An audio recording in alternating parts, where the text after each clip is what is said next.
So hello everyone, welcome back to a new blog. কেমন আছো তোমরা সকলে? আশা করছি খুবই ভালো আছো এবং কি আমিও ভালো আছি। নতুন একটা ব্লগে তোমাদেরকে অনেক অনেক স্বাগত, অনেক অনেক ভালোবাসা। আজকের ব্লগটা শুরু করছি বড়দেরকে প্রণাম জানিয়ে আর ছোটোদেরকে অনেকটা ভালোবাসা জানিয়ে। তো বন্ধুরা, তোমরা স্কিপ না করে পুরো ভিডিওটা দেখো, আশা করি তোমাদের ভালো লাগবে। তো আজকের ব্লগটা শুরু করলাম একবারে রান্নাঘর থেকে, একবারে দুপুরবেলা। দেখো এদিকে মা মাছ নিয়েছে, বাড়িতে মাছওয়ালা এসেছিলো তো মাছ নিয়েছে। তো এখন এই যে মাছগুলো আমি বেছে নিয়ে লবণ হলুদ মেখে নিয়ে নিলাম, আর এখন মাছটা ভেজে নিয়ে নেব, গ্যাসের মধ্যে ভেজে নিয়ে নেব। আর মা ওইদিকে ভাত বসিয়ে দিয়েছে উনুনের মধ্যে, আর তার সঙ্গে ওইদিকে দেখো মামামের জন্য আমি ম্যাগি বসিয়ে দিয়েছি। মাম্মাম সকালবেলা খেয়েছে দুধ বিস্কিট, আর এখন মাম্মামকে ম্যাগি খাওয়াবো, আর যখন ভাত হবে দুপুরবেলা একবারে ভাত খাওয়াবো। তো দেখো মা ওইদিকে উনুনের মধ্যে ভাত বসিয়ে দিয়েছে, আর এইদিকে গ্যাসের মধ্যে আমি মাছগুলো ভেজে নিয়ে নিচ্ছি। আজকে আলু দিয়ে মাছের ঝোল হবে, আর কি হবে জানো, কালা কচু শাক হবে। কচু শাক খেতে কার কার ভালো লাগে কমেন্টসে জানিও তো বন্ধুরা। আমার তো খুবই ভালো লাগে, কারণ মেয়েবেলায় যেগুলো পছন্দ করতাম না, কচু শাক, কচু পাতা, এগুলো ভালো লাগতো না মেয়েবেলায়, আর এখন এগুলো প্রিয় মানে ফেভারিট হয়ে গিয়েছে। তো এই যে দেখো এদিকে আমি মাছগুলো এখন ভেজে নিয়ে নিচ্ছি, একবারই সবগুলো মাছেই দিয়ে দিয়েছি, আর ভালো করে ভেজে নিয়ে নেব। তো তারপরে মা এদিকে আলু দিয়ে মাছটা ঝোল করবে, আর আমি ওইদিকে কচুটা বেছে নিয়ে নেব। তো এইদিকে দেখো চলে আসলাম এখন কচু কাটতে। আমাদের রান্নাঘরের পিছনে অনেকগুলো কচু ডাঁটা হয়েছে, তো মা যে এখন তুলে নিয়ে আসলো। এখন বলছে, মা ওইদিকে বললো যে আমাকে কেটে দেয়, আমি ওইদিকে রান্নাটা করে নিয়ে নিই। ওইদিকে ভাত হয়ে গেছে, তো মা এখন আলু দিয়ে মাছটা ঝোল করবে, আর এই যে আজকে কালা কচু শাক, তাছাড়া কোনো কিছু শাকই না। আমার তো খুব প্রিয় একটা খাওয়ার কালা কচু ডাঁটা, আমার খুব ভালো লাগে খেতে। আর এইদিকে দেখো আমি এখন কেটে নিয়ে নিচ্ছে। আর এসছে কাকিমা দোকানে গিয়েছিল, তো মা টাকা দিয়েছিল, তেল শেষ হয়ে গেছে, তো তেল আনতে গেছে। আর মাম্মাম এখন বাইরে খেলছে, ওর খেলার সাথে এসে গেছে। এই যে ওর ভাই এসে গেছে, ভাইয়ের সঙ্গে ওই দেখে খেলছে।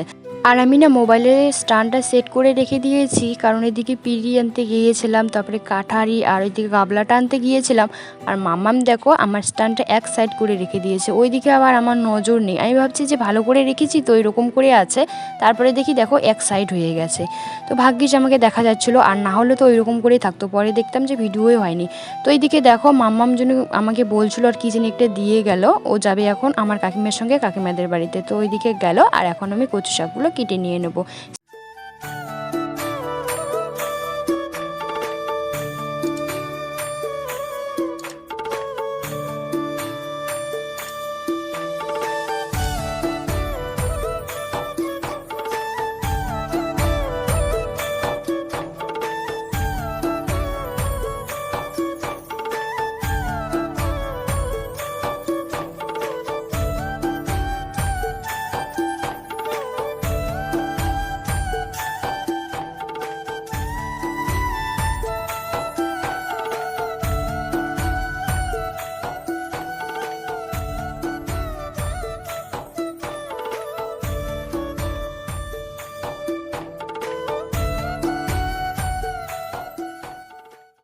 মার এদিকে ভাতও হয়ে গেছে, আর আলু মাছের ঝোলটাও নাকি হয়ে গেছে। তো মা বলছে তাড়াতাড়ি করে কেটে দিও। তো মাকে বললাম, মা আমাকে একটু ভিডিও করে দাও না কাছে এসে। তো দেখো মা এখন এই যে মোবাইল ধরে আছে, আর আমি এইদিকে কচু শাকটা কেটে নিয়ে নিচ্ছে। আমার মোবাইল আর স্ট্যান্ডের একই পরিস্থিতি, এক এক সময় এক এক রকম মানে ওর ঢং শুরু হয়ে যায়। স্ট্যান্ডের মধ্যে মোবাইলটা সেট করব, অনেক সময় থাকবে, আবার অনেক সময় না বারবার পড়ে যায়। এই যে তো পড়ে গেল বারবার, তারপরে মা এখন কিন্তু ধরে আছে, কেন জানি না কিসের জন্য এরকম হয়, কিছুই বুঝতে পারি না। আর তার সঙ্গে হচ্ছে মোবাইলটা অনেক সময় মেমোরি ফুল দেখাবে, 2 সেকেন্ড 3 সেকেন্ড ভিডিও হবে, তারপরে আবার ওইদিকে বন্ধ হয়ে যাবে, এদিকে ভিডিও আমি ডিলিট করব তবুও না। তো বন্ধুরা, তোমরা স্কিপ না করে পুরো ভিডিওটা দেখতে থাকো, আশা করি তোমাদের ভালো লাগবে।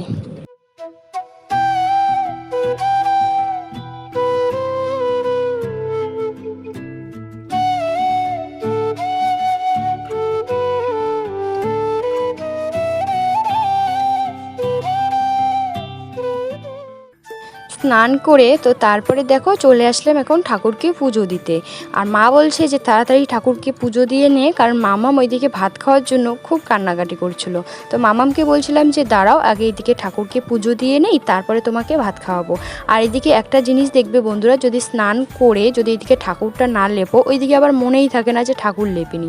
তো যাই হোক দেখো এদিকে এখন আমি মানে সবগুলো ঠাকুর লেপা হয়ে গেছে, আর এখন আমি এই যে তুলসীতলা ঠাকুর যে আছে তো সেখানে আমি এখন লেপে নিয়ে নিচ্ছি, লেপে নিয়ে আমি এখন পুজো দিয়ে নেব।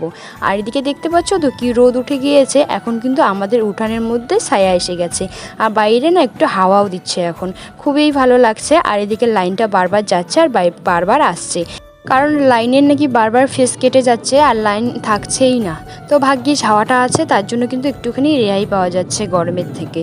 এদিকে ভাবছি কি দেখতে দেখতেই গরমটা কিন্তু চলেই গেল না বন্ধুরা, দেখো ভাদ্র মাস পড়েই গেল, আর দেখতে দেখতে কিন্তু পুজোও এসে গেল, আর কয়েকদিন পরে সবাই পুজোর শপিং করবে।